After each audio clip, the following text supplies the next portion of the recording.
Welcome to Power of the Tribe podcast. I'm your host, John Connors. I'm also the founder of Connors Martial Arts here in Norwood, Mass. We teach Brazilian Jiu-Jitsu, mixed martial arts, Muay Thai, kickboxing. And I'm here, as always, with my co-host, Dan Robin. How you doing, Dan? Good. How you doing, John? Awesome. I bet you're about a 7 today.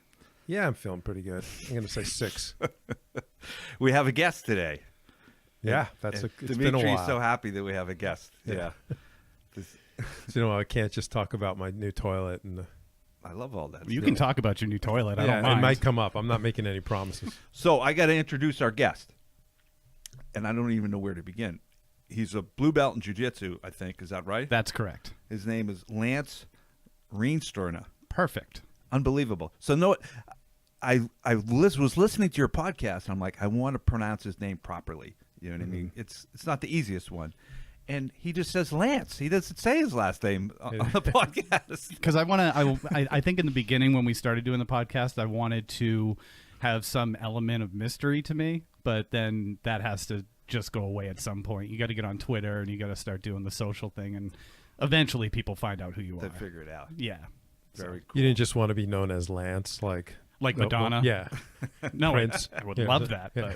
But So Lance has, how many podcasts now are you doing? we have 3 podcasts. We have Missing Maura Murray. They're all true crime genre. We have Missing Maura Murray, which focuses on one particular case that happened in New Hampshire on February 9th, 2004, a missing young woman named Maura Murray. We have Crawlspace, which is more inclusive of a bunch of true crime moments in history. And we talk to criminal psychologists, we talk to journalists, we talk to other podcasters, and we dig into like 3 or 4 cases on a more like immersive level. And we have Empty Frames, which season 1 was about the Isabella Stewart Gardner Museum heist in Boston in 1990. And season 2, we're just finishing up now, and it was about significant moments in art history and art crime. Very cool. So that keeps us busy. And well, that'll continue to be that. So that art crime is the That's the theme of that. That's one. the theme of Yeah. Empty Frames. cool. And I'm going to make it my personal goal to bring your day from a 6 to maybe an 8. That's almost impossible. That's almost impossible. If you listen to this podcast, you realize that Dan is a steady 7. Sometimes he But dips that's down good to is a what I'm 6. saying. Yeah. Okay. You got to give him the lowdown on your rating system. I'm just I saying it's 1 to 10. And then, okay. And everyone acts like if you say 7, they're like, oh, what's wrong? And I'm like, that's above average. What do you mean? Yeah, that's 6 more than being miserable. Yeah, exactly. Like if you say 4, a little down because you have a cold, Yeah. people are like, "Oh, do you have cancer?" Or and I'm like, "No, I said 4." So that's the idea. 7's good. Bring it to an 8 though.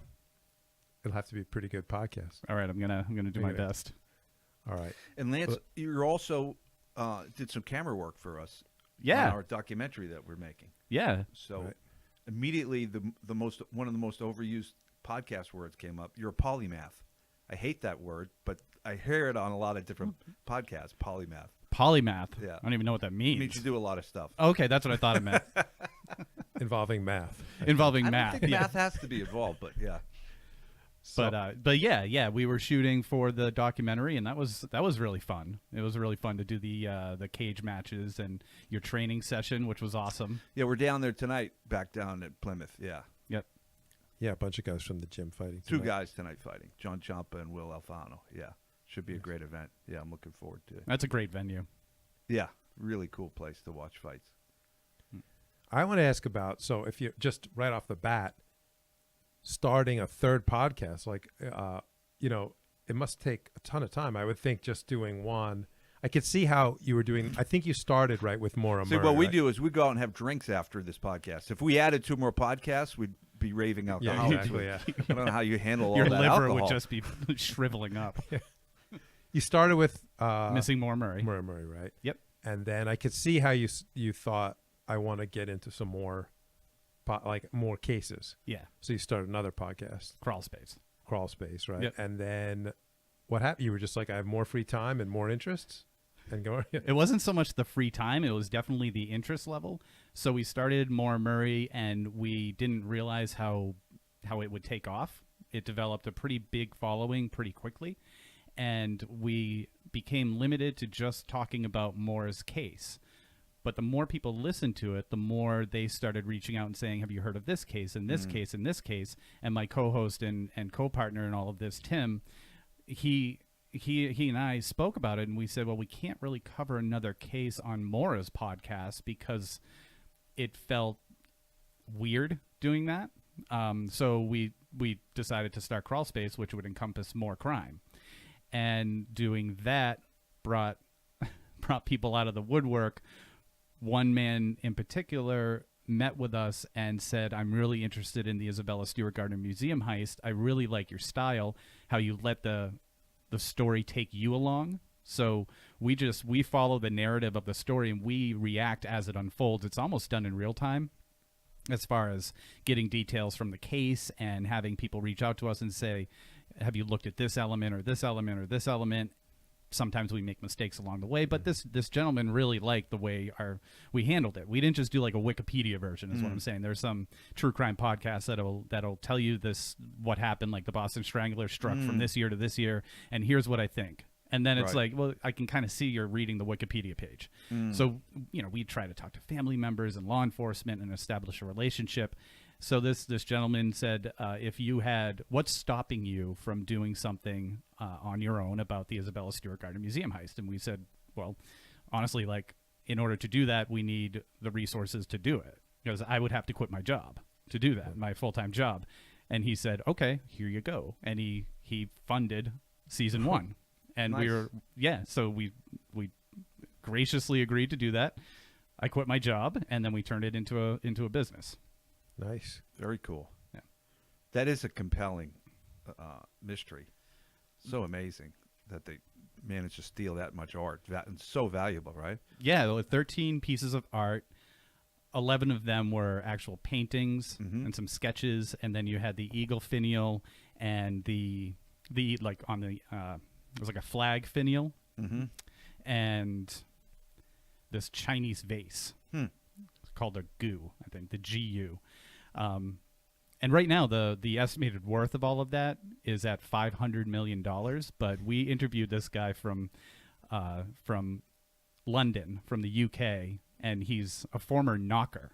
And a knocker is somebody who will knock on somebody's door and case the house from having a one-on-one experience with a homeowner. He's posing as something, maybe an insurance agent or something. And then he goes back to the actual thieves and he'll say, they have this, this, this, and it's in these positions. So he used to do that when he was younger. He since went back to school, got a degree, and now he's a liaison between law enforcement, museums, people who have private collections. So would he have knowledge about art? And he's got a ridiculous amount of knowledge about art. Right. So it's not only that, it wasn't about the money. Yeah. If that's what you're asking. Yeah. I was also saying he wasn't just like a scout that comes up and, knocks on the door. No, and says, here's everything. He also has the critical eye to estimate values. And yes, very much so. So we had him on, and we've established a really good relationship with him. We had him on in season 1, and he presented a plan for the return of the art, because the theft of Stewart Gardner's will, if anything, nothing was to be moved. Oh, I see. And if anything was stolen or lost or damaged, then the frames were still to hang in the place. And it's pretty fascinating if you go there and you see it. But people go there to see it. And what year was the heist again? 1990. St. Patrick's Day. So this man Turbo Paul Hendry, who is this art liaison between criminals and law enforcement and museums, came up with this new recovery plan, and it required people to return the artwork piece by piece instead of all at once and all in excellent condition, because that's impossible. But he's estimated, to get really long-winded answer to your question, he's estimated that you could get up to $1 billion worth of stolen art just by the two major pieces, which is Rembrandt's Storm on the Sea of Galilee and the concert by Vermeer. The concert by Vermeer is almost $500 million right now. Wow. Yeah. Well, and so these pieces have been reappearing over the last 30 years? No, not at all. No. None of them. None of them. I remember a character that was associated with this crime was Miles Connor. Is that right? Yeah, Miles Connor. We interviewed Jenny Seiler. She wrote a book with Miles called The Art of the Heist, and it's about his life. And he's got he's got the craziest life. He's got the like the old school Boston gangster, escaped from prison with a bar of soap. That's not a joke. Like, that actually happened. Like, have you seen that Woody Allen movie where he escapes and it's raining and the soap like suds up? Like, they got that from Miles Connor. A fake pistol out of this. Oh, sorry, I forgot to say that. He didn't like throw soap at people. But yeah, so he carved himself a gun out of a bar of soap and colored it with shoe polish or something and fooled a guard and ended up escaping from this prison in Maine. But we interviewed Jenny Seiler, who had a good relationship with him, and she was just like, you've never experienced anything like that. He didn't have anything to do with the Gardner Heist, though. No. Maybe not. There's rumors that he was told by certain people. He was a Boston guy with known art theft in his background, so he's... Oh, no, he had art theft in his background. He stole a Rembrandt from the MFA. I meant known, not known. Sorry, known, Yeah. He was actually so prolific and known to the Boston police force. He was in jail when the art theft happened in 1990, when the Gardner Heist happened. The FBI and the police, the Boston police, were they were so like keen to his like savvy and his ability to escape prisons and make things happen. They called up the warden of the prison and they said, go check on Miles. And he was like, Miles is in his cell. It's nighttime. Right. And they're like, please. Just shake him. Just make sure it's Miles. Sure, it's not a pillow under a blanket. The paper mache head or something. But yeah, so that's how. So the warden goes down there and confirms that is Miles. But that's how powerful and how sort of substantial notorious he was. Yeah.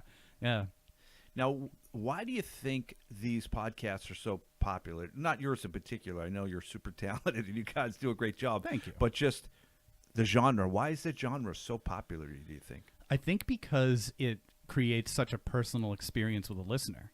You go for a run, or you're working out, or you're making dinner, or you're doing anything, you're cleaning your car. You pop those earbuds in, and it's like you have your buddies that are just telling you a story, that are just talking, not at you. They're talking with you. They're telling you, and you don't know the ending of the story. And it's sort of unfolding, right? Yeah. Exactly. You don't know the ending, and you're along for the ride, right along with the hosts. I watched that show, Oak Island Treasure. Do you know that show? Yeah. Why are you laughing? Because I really I saw the first season and I wanted to love it, and then I got through the second season and I'm like, I don't know how much more they can do. Like, I was like, how take much the more island, and they've dug it up and they've sifted it through screens, but you know what? They find something like a button, and it's a running joke. So I watch it all the time, and I'll text my son, "Holy crap! They just found a penny." They literally find a button and a penny. And a piece of pottery, and somehow it keeps the show going. And it's super popular. The amount of money they invested in equipment and drilling, it's absurd. Is one brother still talking about how he's funding the whole thing? Not so much. Okay. Yeah, that is less of an issue. Yeah, early on, one of the brothers was very successful in business, and he was funding it. So every time they're like, yeah, we got to dig this massive hole, he'd be scratching his head because it was coming out of his pocket. And now they've obviously have some unlimited funding. That's not the case. I'm sure that the network is probably providing them with the majority of the funding. But what's interesting is how little results you need to keep the game going. Finding Bigfoot is still going, right? I mean, how much results are they getting there? Right. Yeah. How much? I haven't been following the show that closely, but I'm pretty sure they're not finding a ton of proof. Well, Oak Island comes with its own baked-in mystery. I think that's a big part of what keeps it going. Is that what the hell is that? And it's like a Rorschach test because they have, the Illuminati. They have Freemasons. They have Vikings involved. They have pirates involved. Like every kind of mysterious element, anything that has a mystique for the last 500 years, is somehow they find a way to connect it to it. Right. I was watching it the other night. They had a star map. Oh, if we put this astrological formation on top of the island, it shows that it's over here. It's never ending. It's unbelievable. But I was going to actually ask you about that for your podcast. Like, is that a worry of yours, or was it a worry of yours where you were going to, I'm going to run out the string on this. I'm going to talk to everybody, and I'm going to follow all the clues, and then it's going to end sometime. In the beginning, it was more of a worry, but now it's not. There was actually a TV show made of it called The Disappearance of Murray, and the Oxygen Network, which is a NBC affiliate, made that show. And it was produced by a company called the Texas Crew, and they're from Austin, Texas. Great group of guys. They approached Tim and myself, and they were looking for podcasts to pitch to television networks. And this case was one of the most fascinating ones that they had ever seen. And for a period of time, we were told, because we're now part of the show and signed on as associate producers, for no money, by the way. I don't want to say associate producers and we're raking in the cash. We literally they said no at first, and we were like, oh, we get it. You thought we were asking for money. We just want our names on there as associate producers because you're using a lot of our source material. And then they were like, really? And we said, yeah, it's actually just your editor typing in our names. Like, it really isn't. I'll pay his time to do that. So anyway, You are a tough negotiator. I am. I will pay you out of my own pocket. But so we were actually told not to release any new information while they were producing the show. So it was almost like 9 months of no new information, and we had to have. And did you have new weekly information that you were withholding? Yeah. You did. Yeah. And then we found ourselves being like, what should we do for another episode? Let's do some emails from the listeners. And sorry, this is a weekly.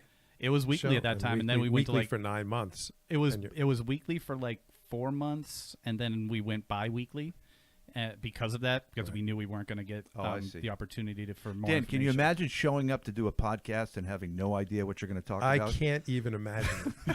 It's a very foreign concept to you guys, huh?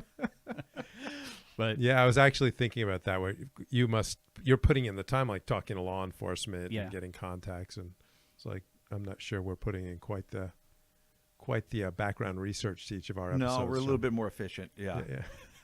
Efficient is. We were able to start doing new information after the show stopped, like the last episode of the show aired.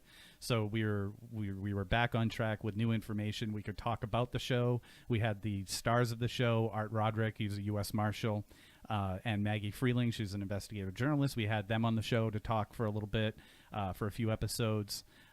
We developed a relationship with law enforcement right around that time. And so could I ask something about that? Where please. I imagine it's like a snowball that once you're kind of some people and you have good relationships and you have a successful podcast, then people want to talk to you. At first, were people, like, if you contacted law enforcement or people involved with the case, were they like, who are you? Like, why I don't want to talk to you, or were people friendly from the start? I'm just curious about that, how it started, or if you had to. Well, it started really organically for us as far as a contact with law enforcement. We were contacted by Texas Crew. They organized the TV show, which introduced law enforcement to us. Art Roderick, the former U.S. Marshal, he established a relationship with the New Hampshire State Police, the Attorney General, and the Cold Case Unit, including the great Chuck West of the Cold Case Unit. And it was his relationship that he developed and we developed with him that enabled us to parlay that into a relationship with law enforcement. So it happened really naturally. If we needed something answered, because we didn't want to be wrong, because we have a responsibility, we would ask Art, and Art would say, let me check with Chuck.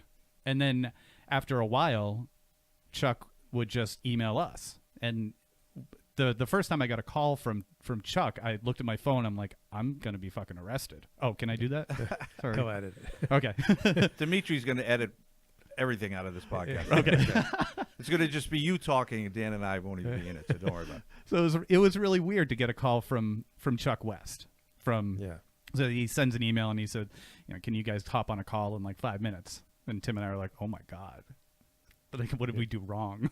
He's going to tell us to shut everything down. But he was super nice. And we established a relationship with him.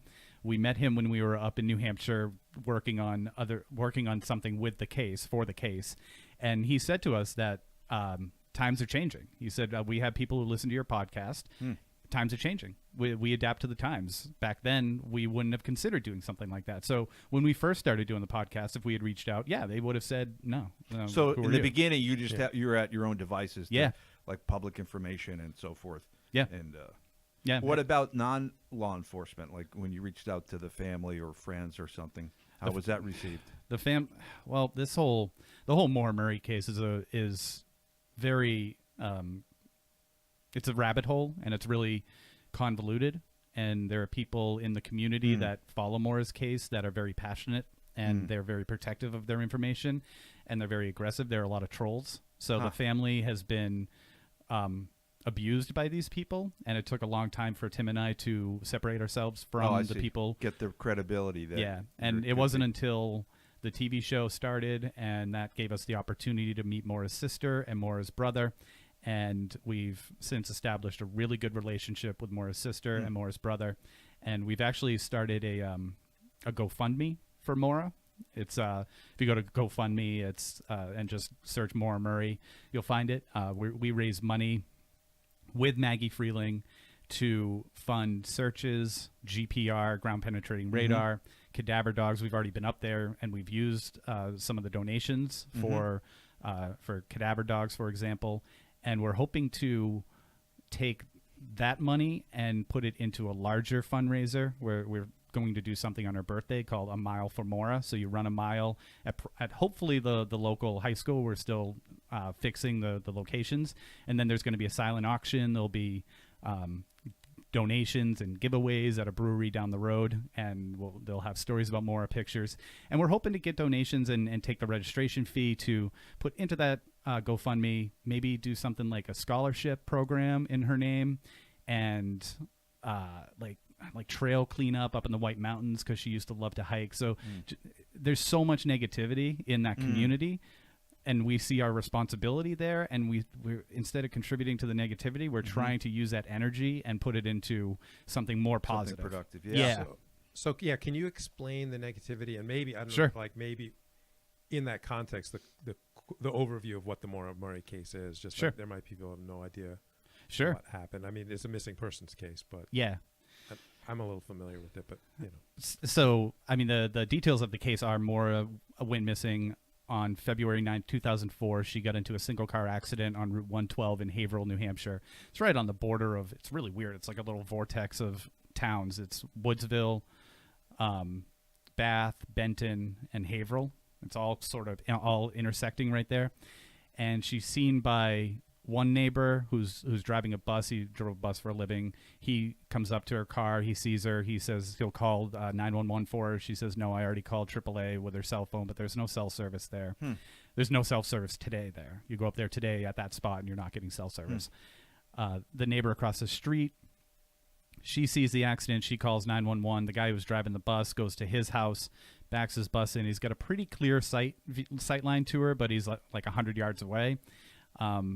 And he goes in and calls. They both speak to dispatch. Police show up, and she's gone. And she's never been seen from or any credible sighting. There's been no cell phone ping. There's been no use of her credit card. There's been no finding of any article of clothing that could possibly be hers, and she's just gone. So where does it stand now? Is there one sort of prime hypothesis of what might have happened? Yeah.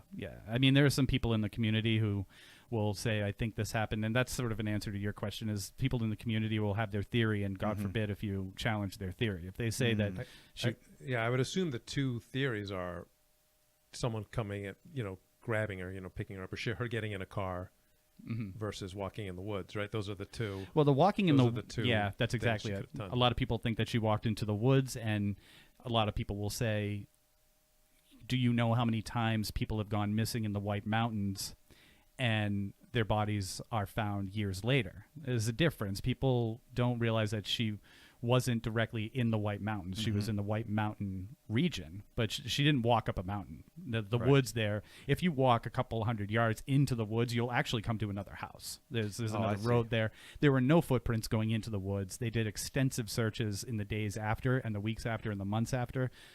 People say, what did she get, devoured by a bear? But the last I heard, bears don't eat.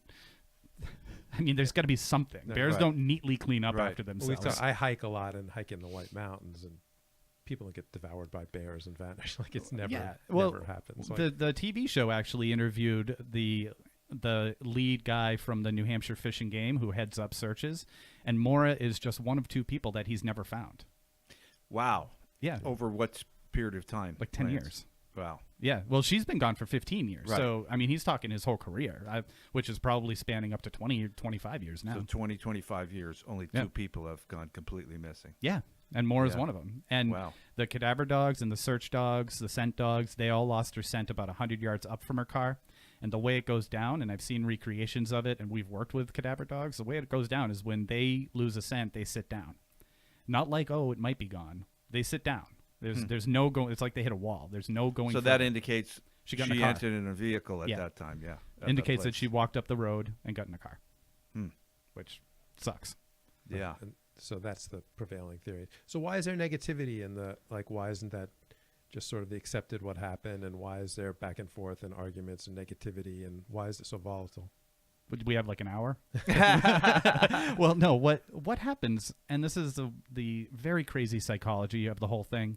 There's this thing called the wound culture.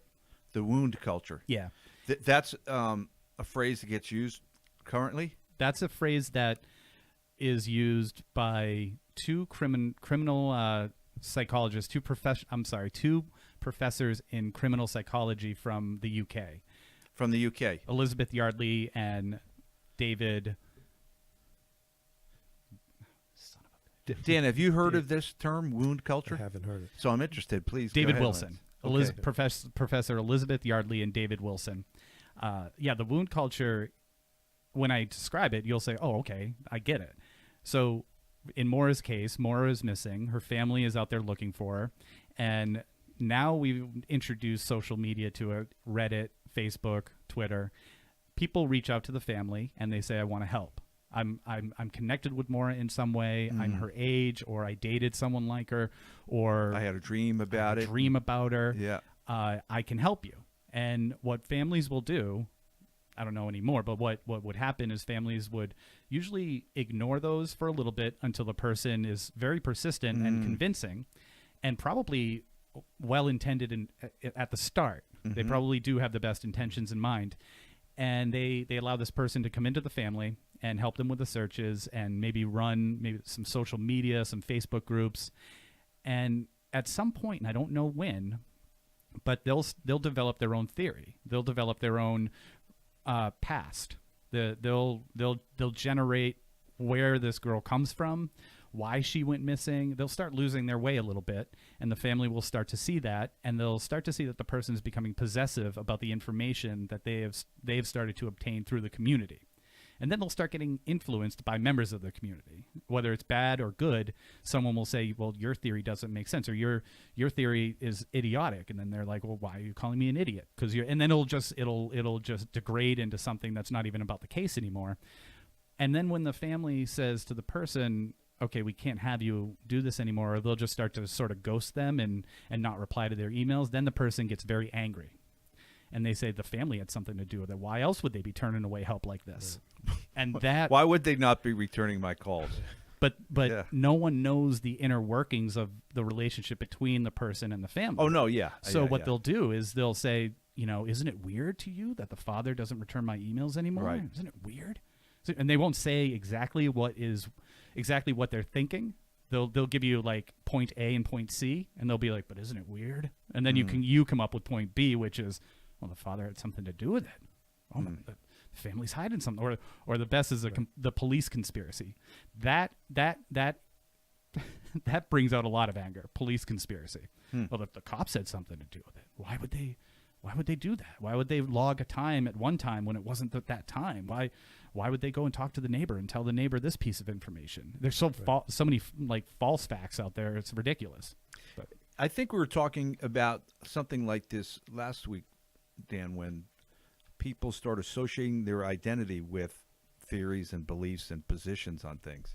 And then if you critique the position, they feel like they're being personally attacked, and they hold on to their ideas even stronger yeah, and get super defensive. yeah, Right. And we've seen every major event now there's this ability of the public, and now everyone can share ideas on social media, of finding facts that some are not even correct, some are correct, but they seem weird, or they sound, like, how is it possible that this happened? And the big ones like jet fuel, how did jet fuel melt the steel beams and the Trade Center. Like, there's always something that people go, how is it possible? How does that happen? And they can find it for anything, right? So I assume a case like this, people are finding something in the police logs, or and so that's an interesting side to that for your position. It sounds like, so you're in a spot to help with that with your podcast, or a spot to really hurt with that. Oh yeah, So it must be a sort of a responsibility of yours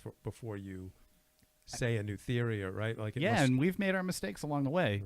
We don't really give our theories on what happened. We do present guests that might have their theory based on an investigation that they're doing.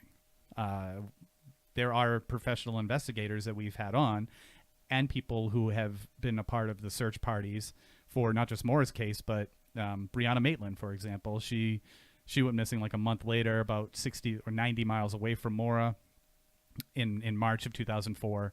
And we work with investigators on that case. So they'll look at Maura's case as well, and they'll say, they'll do sort was of it related? Was it like a serial killer? What are the similarities? What are the differences? And they'll also, it's almost like you have to, well, this is actually the case. You have to come up with the differences. You can't force your narrative, or else that's going to be extremely reckless.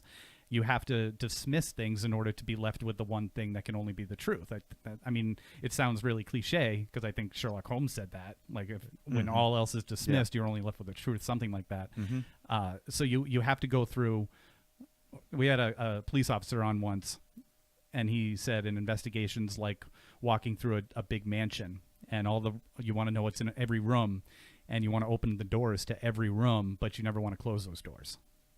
You want to see what's in there, and you need to make an assessment of that. And do you ever feel like, are you ever talking to a guest and feel like uncomfortable, like this person's adding to the volatility or adding to the anger, like, I might, do you ever feel uncomfortable, like, I don't know if this is helping what they're saying? Yeah, it's happened probably 3 times. There was one person that we had on who had a really great theory. It was actually the only episode that we pulled, because he's dangerous. He had a really great theory about the group of people looking into Maura's case, and how it was transitioning from an old group to a new group, and we were sort of the bridge between the old and the new. And he called this group the Egregores, and the Egregores are people who follow think of like a sports, like, fans of the Patriots. Right. They all, it's like group thinking. It's like mob mentality. You have a group of people all assembled for one purpose. So that's what he was calling the Egregores. And it was a really great theory. And we had him on because he was blogging about it, and he seemed like a really articulate writer.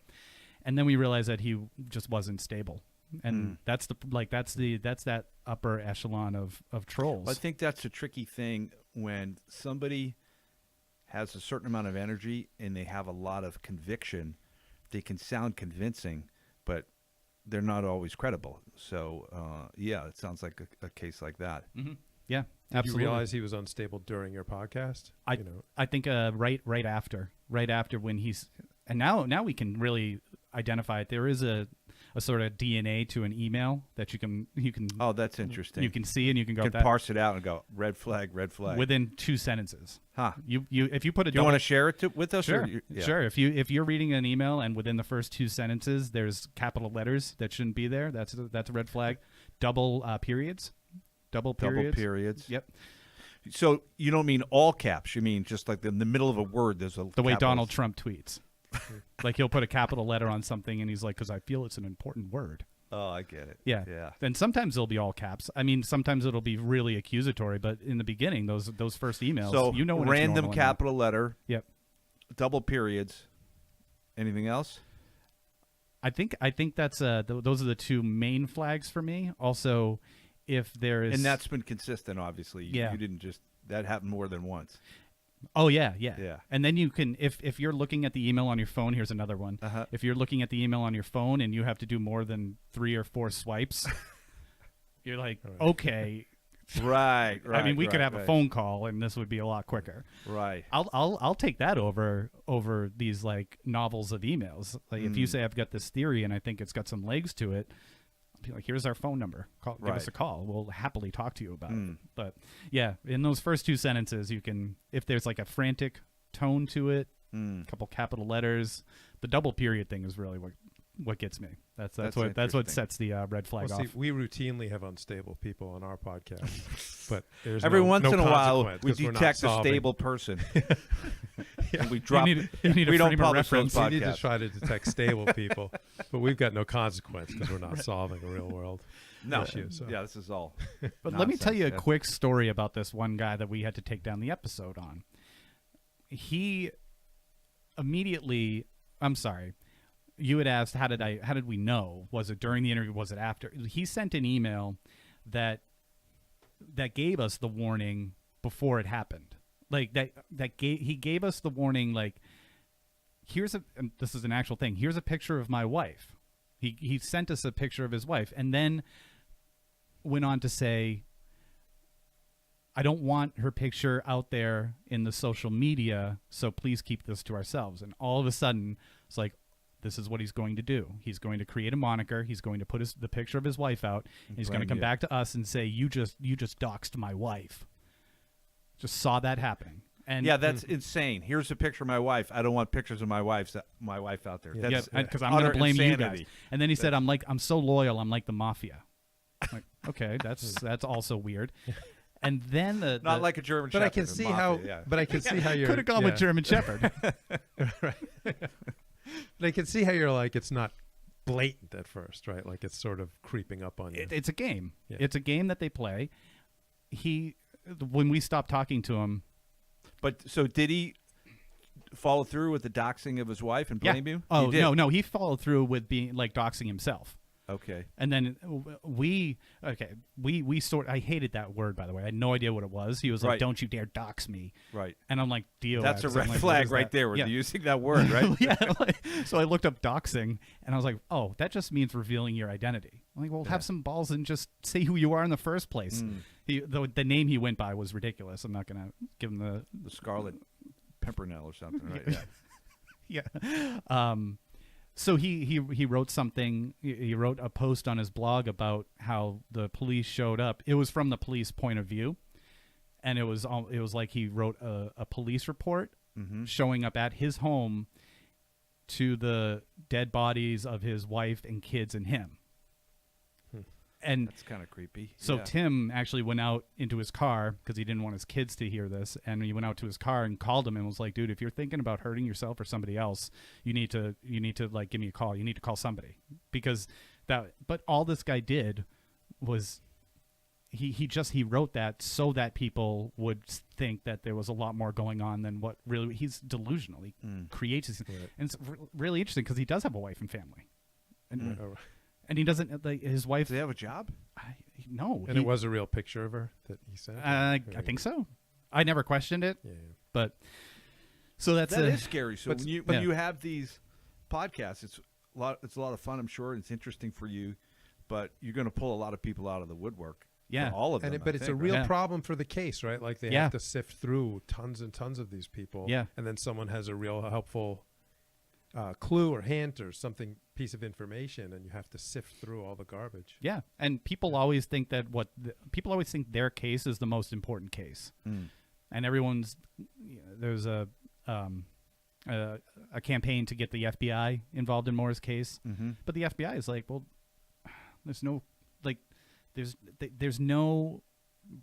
no justification for us to take funding away from something else and resources to put towards this, because there's nothing. There's like the cold case unit is handling it, and there's nothing. But so to your point, what's happening with the cold case unit? Like, what would the FBI do that the cold case unit isn't doing? Right. Sifting through all of that garbage.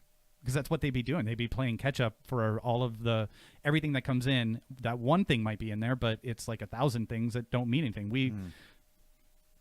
We receive stuff, and we've told Chuck West about it, and he's like, "Welcome to the club." He's like, "This happens to us on a weekly basis." So you have to sift through at this point what the information coming into you, yeah, and decide if it's worth even talking about. yeah. We've made mistakes too. We had a guy on who was an investigator right during the time. He was a private investigator right after the disappearance, and he was just bragging about his police credentials and how he's worked with the government, and he's an accident recreation specialist. He was the accident recreation specialist for Maura's car, and we interviewed him. Finally, we had been trying to get in touch with him. We finally interviewed him mid-year last year, and he's talking to us, and he keeps mentioning this person Maureen, and he's like, Maureen said that she was in Maureen. We were like, I'm sorry, I'm not familiar who Maureen is. I'm really sorry. We probably should know this.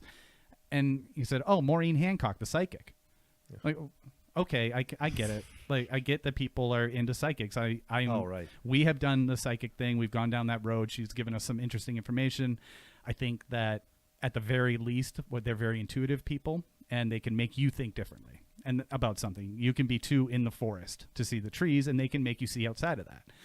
But when a guy who has been bragging about 20 plus years on the police force and saying, I need to see something to believe it, referencing a psychic and saying, she's scary good.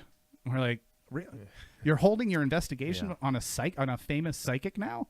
And I posed the question to him. I said, so when you saw Maura's car, when you were doing the analysis, what was your opinion? And he was like, oh, I never saw the car. Like, how have you never seen the car? Recreating the entire accident without having... For 10 years, the car sat outside of Troop F in Concord, the state police barracks, not even locked up. It was literally sitting next to the building. We drove up there and found it by accident. We could have got in the car and hotwired it and started it if we didn't have the respect to go inside and say, hey, can we look at the car? And they were like, yeah, wow. and they brought us out with a state police officer. The primary accident recreation specialist never took the time to see the car. That's weird. And people, and that information, his findings have been out there for years. So he didn't have time to do it. Yeah. So that's one of those missteps that we took. Right. But I mean, that information had been out there for years. Other information was this A-frame house that's up there. People had always said that cadaver dogs had gone in there and went bonkers in one of the closets. And that's what people had said, that they went bonkers. Yeah, I read about that. Yeah.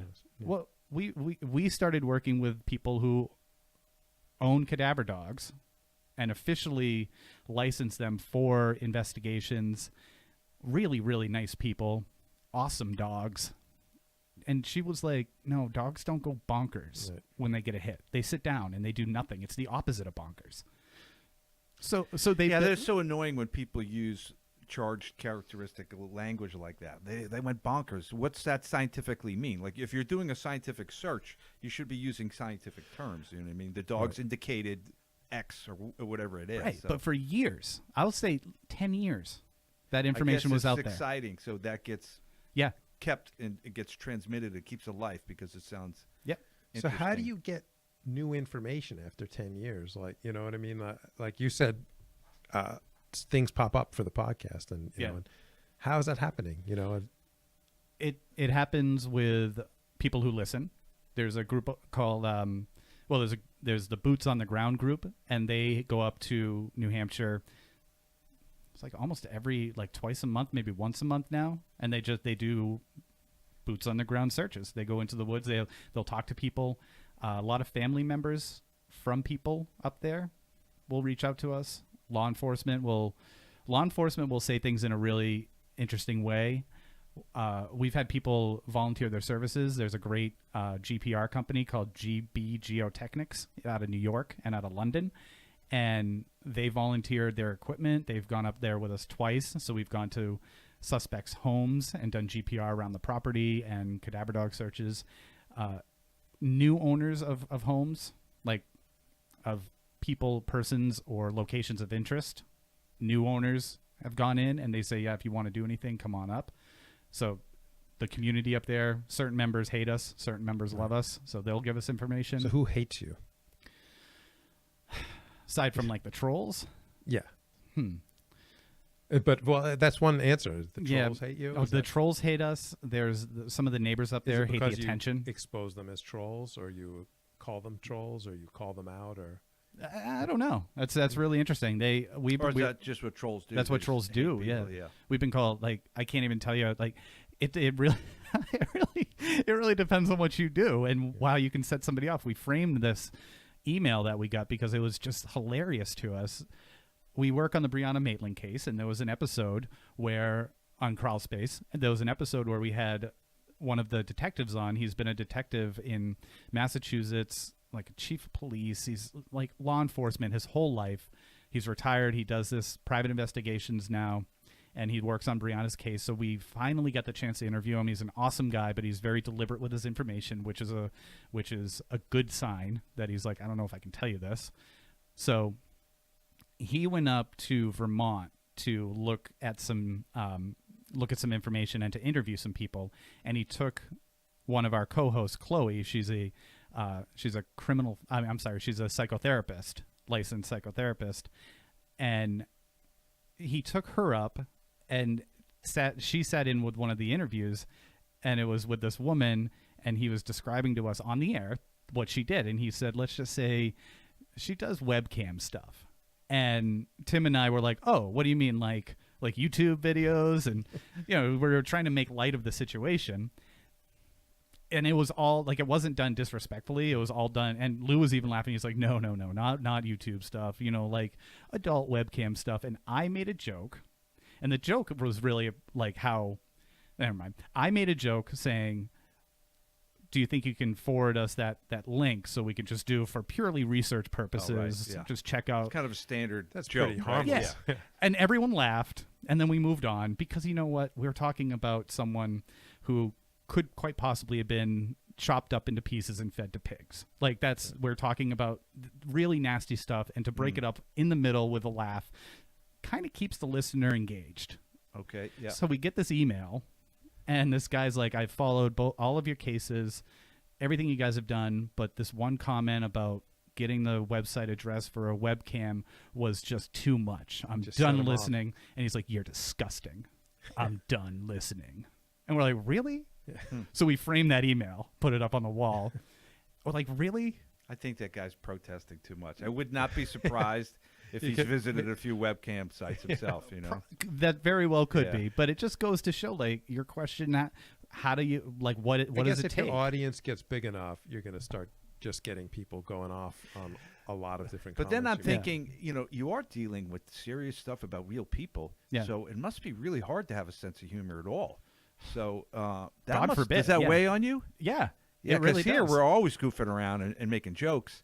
And when we're talking about this stuff, I'm like, this is a real person that has family, and it's not freaking funny. So, you know what I mean? It must be really. And Tim and I are goofy people just by nature. Right. Like, we met each other when we were doing murder mystery dinner theater, which was like the most ridiculous stuff you can do, because like we just had this sort of a reverent sense of humor. Right. So to get into the serious stuff, we break it up with. At least the art heist stuff, it's not anybody getting personally injured for the most.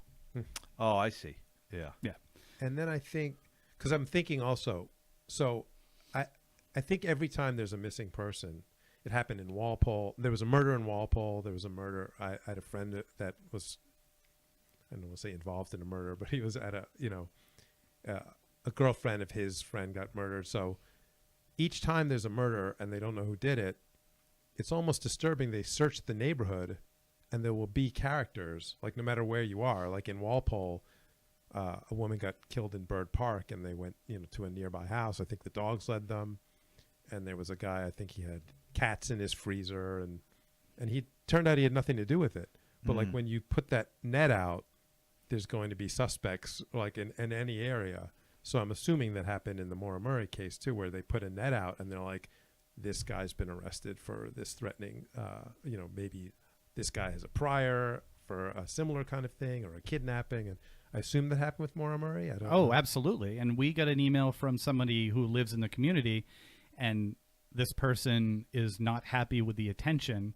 And she had sent an email to another member of the community that likes what we're doing. So this other member of the community up there forwarded us her email saying, just so you know, if you're up here, you might want to stay away from this person because here's what she thinks. So they have this like community email group up there, and she had sent this out to the community email group, and that was forwarded to us by someone who likes us in the community. And she essentially said she couldn't take it anymore. How dare these people come up and try to disrupt our quaint little community, our beautiful little community. We're all good people up here. And I wanted to write back, like, that net that was cast. Like, we casted a net. We're not even investigators. We did just general searches. And then we had people who were listeners forward us information because they knew how to search better. And then we had law enforcement tell us stuff. And I just really wanted to write back, but I didn't. I wanted to be like, really? Your wonderful community? You mean the guy down the street from you, the guy who you could throw a rock and hit his house, that guy who has a 33-page court document about him molesting his daughter and using his brother and uncle to do that as well? Like that guy? That guy from your wonderful community? Or, how about the guy across the street who has molested both his daughters? Like, that right, his ex-wife reaches out to when us. you pull off the cover on this for an investigation of this type, and you're like, there's suspects all over the place because you wouldn't know it. It would look like a quaint community, but when you look for suspects, there's a lot of them. Yeah, that is dark, right? Because then there's other people who just happen to never been caught doing anything too, right? They'll just go through their whole life. Yeah. Like, there are really good people up there. Don't get me wrong. There are great people up there. We know a lot of the good people. People who email us and they're like, anytime you're in the neighborhood, this is what my house looks like. Come by. My wife wants to cook you guys dinner. That's what's dark about it. It's any neighborhood. Yeah. I think you get, Yeah. And I don't know if it's any worse or better, but just the apathy alone sometimes is just as dark. Just the fact that people are like, get off my property. Well, we're looking for this missing young woman. I don't care. That was 15 years ago. So we can't look. Her dad can't look anymore on your property. Sorry. Sorry this happened. Sorry for being an inconvenience twice a year to you. Like, it's just the apathy is almost as frustrating as the actual disturbing behavior. Sure. And then, so do you try, like, I feel like I'm bringing your day down to like a 3 now. It's gone a little bit down. I mean, but I'm at a 5. So but if I'm thinking about if again, a risk to you if you're stirring up this hornet's nest. Like, do you look at some of these potentially dangerous? I assume some of the dangerous people in the neighborhood are suspects or continue to be suspects. I don't know the status of that. That's a good assumption. And then if you're stirring it up, is that a little uncomfortable for you, or could be, or? It's a little uncomfortable. Have you ever felt that you were in physical danger? Yeah. Yeah. Yep. It was probably unfounded. Probably had no base in reality, but people have done a successful job making us feel uncomfortable. We went up there to go on this hike to this area on the side of a mountain with these coordinates that were sent to one of the journalists who was writing about the case. He's in Ohio, and these people sent the coordinates, or this person sent coordinates to him saying they knew where Maura was and gave him these GPS coordinates. So he said, he'd been to the area before, but I don't think he realized that Boston really isn't that close to the White Mountains. He was like, since you're so close, can you go check this out? And we arranged to do it with a guide who is very prolific in that area with hiking, and he knows all the trails. So Tim and I arranged to do it, and then a couple of days beforehand, we started getting these weird emails and tweets, and someone tweeting us a picture of a penny saying hashtag Maura Murray, and the penny has Lincoln on it. We were going to Lincoln, New Hampshire. We were staying in Lincoln, and it was the year of Maura's, it was 2004, the year of, was it 2004? It was the year of her birth. Sorry. It was like 1982. The penny had a date on it of the year of her birth. Is that what you mean? Yes. Okay. Yeah. And we started getting these emails when we got up there from this person named Miles Wainwright. Did people know you were going? No one knew. Yeah, so that's a little strange. Yeah, no one knew. So we kept getting these emails that sort of escalated in these veiled threats. And there's a case up there about a gentleman named Tommy Conrad who was shot in his mother's front yard. And it's unsolved, and it happened around the time of Maura's disappearance. And the person referenced that murder and said Tommy Conrad was basically assassinated in his mother's front yard for not keeping his goddamn mouth shut. And we were like, is that a threat? And we were in our motel room at the time, not hotel room, a motel room. Yeah. And we were like, and Tim was a new dad at the time, and he was like, I'm not doing this. I'm not going on something that could be a trap. So we called that off, and the next morning at like 5 or 5:30, our motel room phone rang. I answered it. It was nothing, and then click. So they hung up, and we met up with the guide about, I don't know, 2 or 3 hours later, and he was like, "Did you call my room this morning to wake me up?" And we were like, "No." And he goes, "Someone called my room this morning." And he went down to the front desk, and they were like, "Well, maybe your buddies called your room." So he was like, "Oh yeah, that probably makes sense. Maybe they called my room to make sure I was up." We're like, "No, we didn't call your room. As a matter of fact, we got a phone call too that hung up." So we're like, "All right, let's get some breakfast and get the hell out of here." So That's pretty weird. Yeah, I don't know. I think you started by saying, "Oh, we were probably just imagining it," or like we weren't really. That sounds pretty.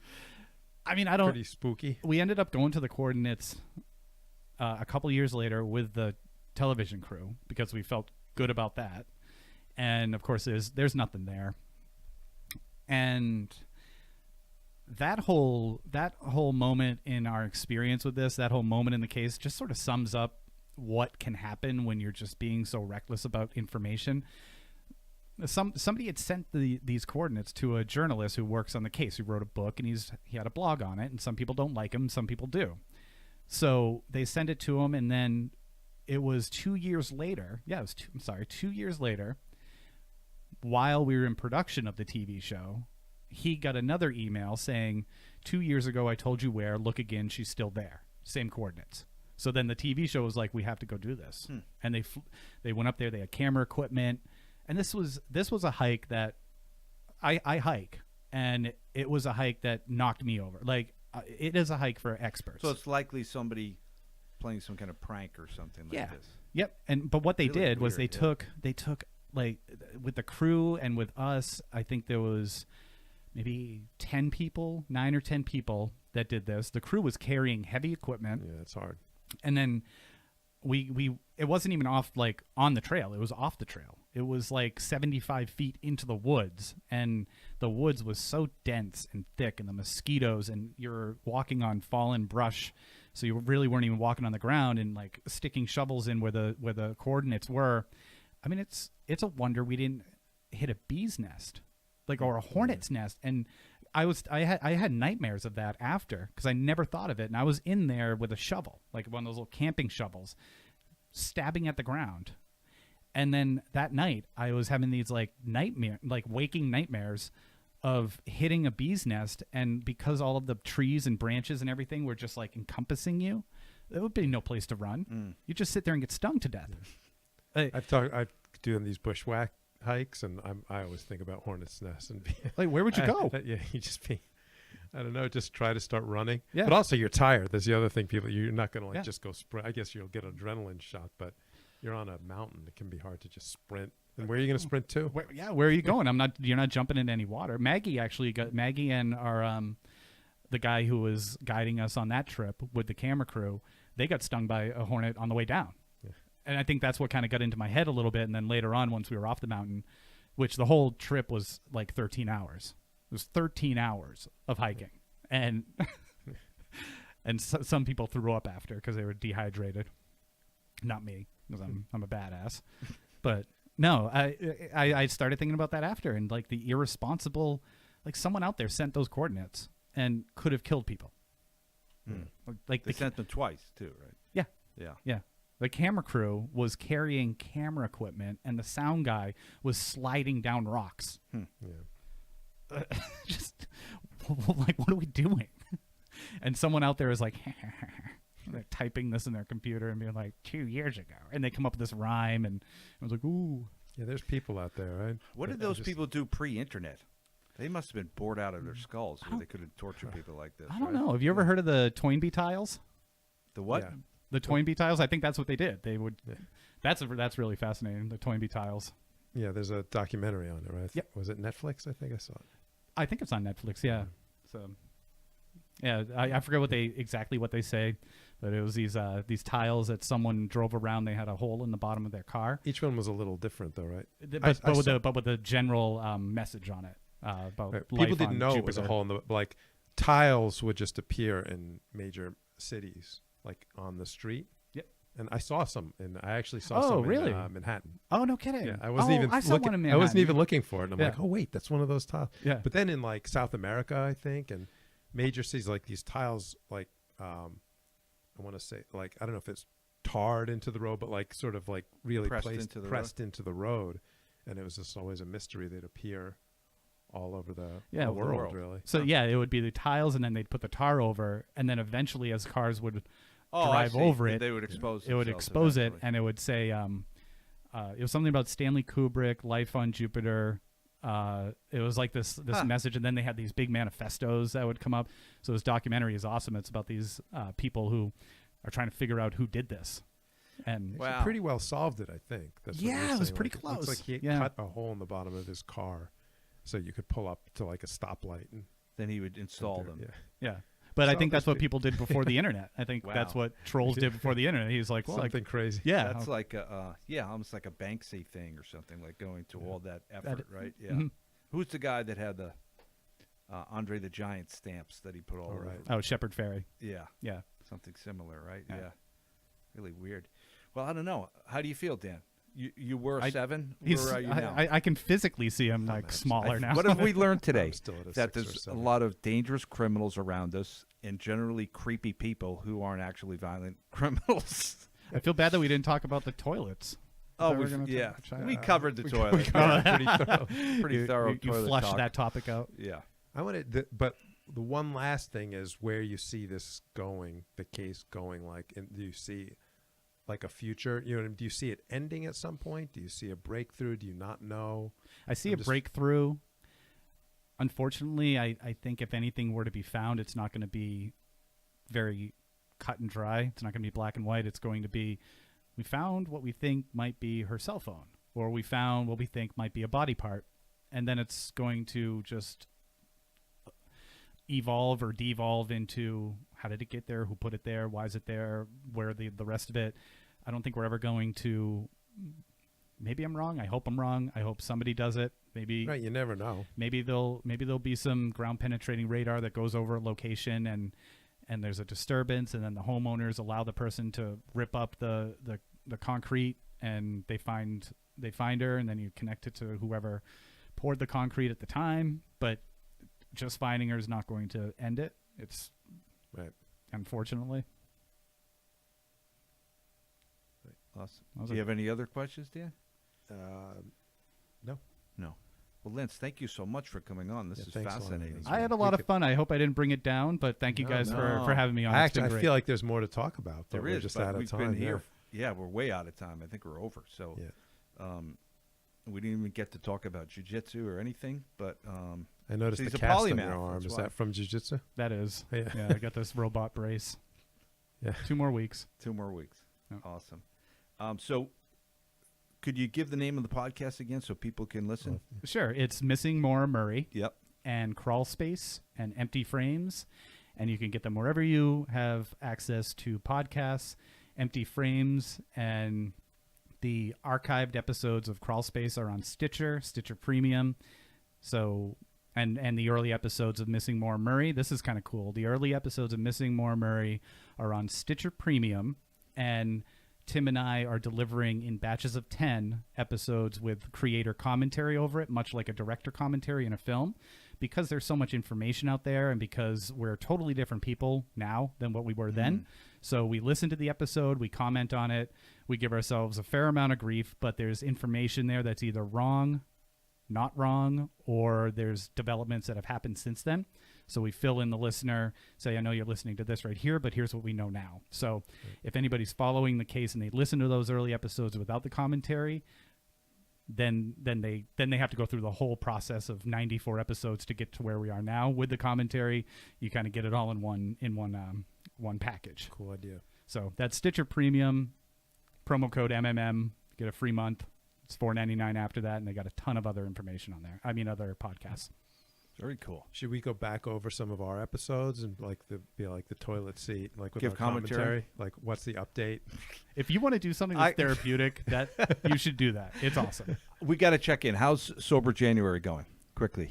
Easy. Easy problem. pie. One more week. So you're a marvel. the sweating and the shaking has nothing to do with it. Yeah, the tremors have stopped. So. Delirium. And we're going to do a no cookie February. Is that what we figured out? No snacks at all. No snacks February. Ooh, I have a lot of respect for you, man. Yeah. What constitutes a snack? Like anything with like processed ingredients? I think it has to be any like chips or Dessert-like cookies thing or candy or those kind of thing. Like, so I don't know how to write. Like, I heard cutting sugar means cutting bread and cutting, and I'm like, I don't want to look into that any of that. Mm-hmm. It has to be obviously a snack. Yeah, obviously a snack. Okay, like a bag of carrots is fine. Yeah. Okay. Yeah, Doritos is a snack. Double stuffed snack. You know, like obvious snacks. Quick question about Doritos. If someone were to tell you to go buy a bag of Doritos, what flavor would you get? I'd get original. Like the nacho flavor. I'd get the original flavor. Yeah. Way back, I was working a job, and they said, could you give me a bag of Doritos? And I came back with a nacho flavor, and they were like, I want a Cool Ranch. I was like, well, how would I know that? That's crazy. And they were so baffled. They were like, why wouldn't you give me Cool Ranch? I'm like, well, you asked for Doritos. I think you got trolled. I think I got early indicating. So we sided with you. We didn't even know where you were going with it. We said original. So sometimes I'll just riff. But you're justified, obviously, because we both thought original Doritos. Absolutely. Why wouldn't you? And Cool Ranch. we're pretty much always right. Yeah. We've established that, I think. Yeah. Yeah. And we're pretty much the only people you should consider gurus or heroes. Yeah. Yes. Okay. And so take every bit of advice with a grain of salt, except for the advice you hear from us, even if it contradicts itself. Yeah. That's awesome. I think that covers it. Dan, what do you think? I think Words we've of wisdom. established that over the course of several episodes. All right. This is, Dan, another awesome episode. Thank you so much. Thanks. You're brilliant as always. Thank you, Lance. This Thank was you, great. guys. Thank you for coming in. And folks, please subscribe and share this episode. Check out all of Lance's podcasts, and we will see you next week. Thank you.